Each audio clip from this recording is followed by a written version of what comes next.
talked about the specific way traffic was going to be rerouted around this for the next couple of days. But you were talking earlier about the semi that was involved in this, and we had that shot a little bit earlier of the cab of that truck, and you look at that and you just think how lucky it was for the driver of this this semi to have survived the collision with this overpass. It's just unthinkable how quickly this must have happened, and you can see what to me anyway appears to be some skid marks back here where that driver tried to hit the brakes and avoid impact, which obviously he could not avoid. So it's just you look at that and you just wonder how someone could survive that, but obviously he did. But obviously the man that was working construction here did not survive the collapse of this overpass. And hey, Nick, let's go ahead and get a little bit south of this. I'm talking to Pilot Nick Ringo, and you see the steel beam that's underneath this part of the overpass. That's the sort of rust-colored piece of metal you see underneath. That's what is on the roadway right there on the highway. There's a huge slab of concrete on top of that, and then a section of those metal beams came down, just pancaked. Dan, we're gonna cut in on you. Dan, we're gonna interrupt you. Dan, we're gonna interrupt you real briefly because Evan Millward is standing by live with Police Chief Blackwell. Evan?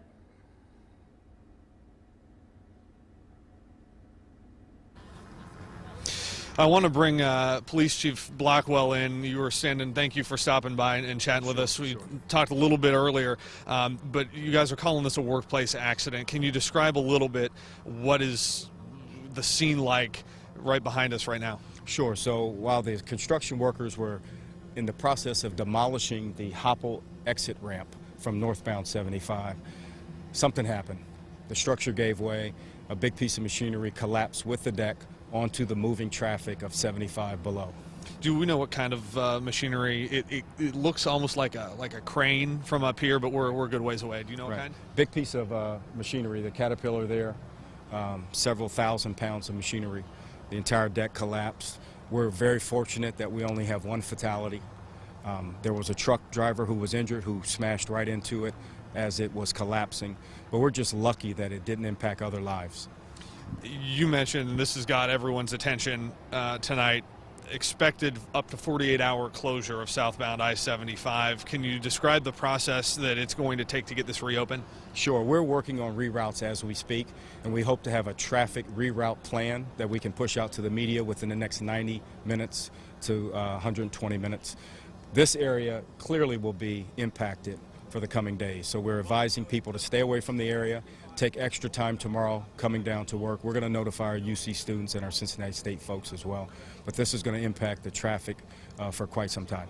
And it's also going to coming home rush hour, the 5 o'clock rush tomorrow as well. Absolutely, absolutely. So we're going to do the best we can. Obviously, it's a very tragic situation, and we're going to work our way through it. But we're going to ask for some patience from the Cincinnati community.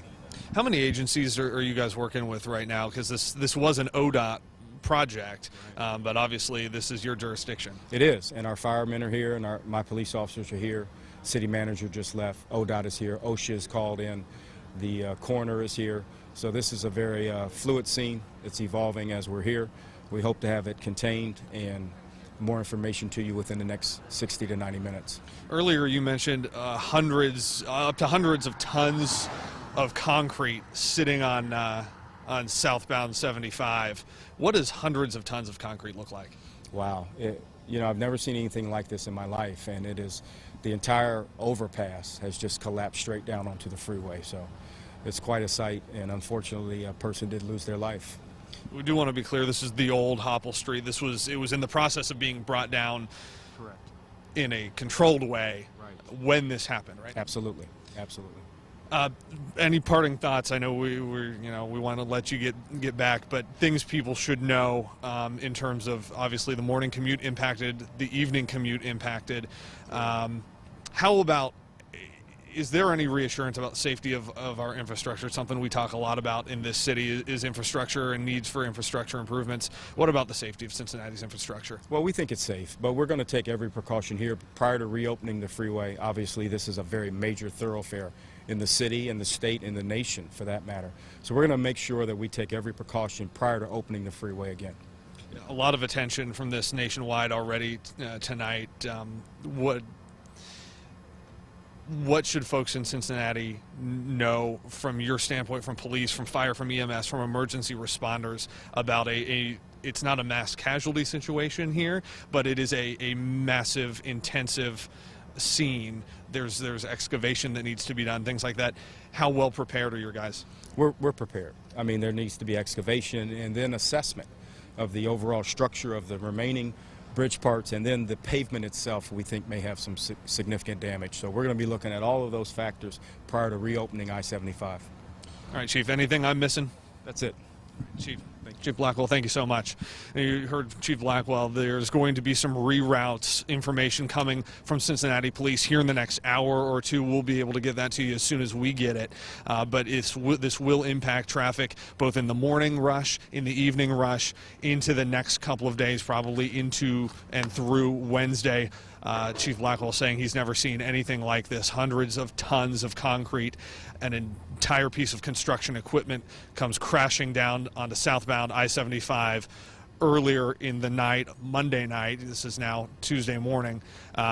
So a lot of impact here that you need to know about. We're staying out here. We'll have that impact, the traffic diversion information for you as soon as we get it from Cincinnati Police. We're going to send it back to you guys in the studio now. All right, Evan Millward reporting for us live. Chief Blackwell speaking with confidence. He says we are prepared. He says there will be excavation and reassessment and a whole host of people on the scene, fire, police, OSHA, people from the Department of Transportation from the state. And one thing that is of interest to almost all of us here, he says they are working on a traffic plan for tomorrow morning. We will have people here at 4 a.m., starting at 4 a.m. instead of 4:30 for Good Morning Tri-State. And of course, Adam Marshall, 4 a.m.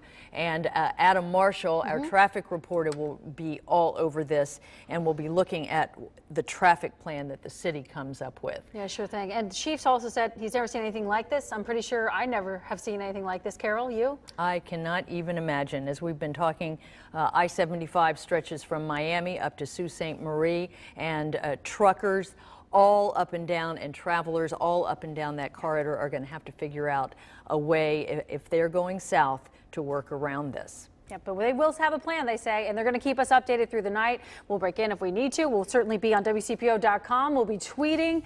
We'll be on Facebook. So stay with us on all platforms, and certainly join Catherine and the team at 4 a.m. for Good Morning Tri-State. For now, folks, we're going to send you back to programming. Thanks for staying with us.